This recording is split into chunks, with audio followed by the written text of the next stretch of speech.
ichingizlardan nima o'tayotgan bo'lsa Alloh taolo bilib turadi deydi. Mana shu ichingizdan o'tayotgan narsani ham Alloh bilib turadi degan shuur tursa, sizda muroqaba hissi bo'lsa, siz saodat topishga ilojingiz yo'q.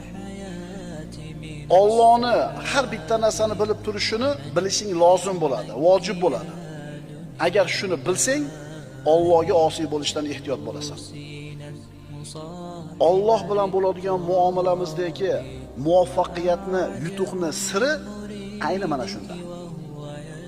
Qaytaraman, Alloh bilan qilayotgan muomalamizda yutuqqa, muvaffaqiyatga erishishni xohlaydigan bo'lsak, uni siri shunda.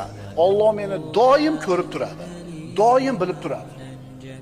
Ikkinchi oyat. Astagfirullah. Va kana Allohu ala kulli shay'in raqiba. Alloh barcha narsa ustida kuzatib turguvchi bo'lgan zotdir. Hamma narsani Alloh taolo kuzatib turadi.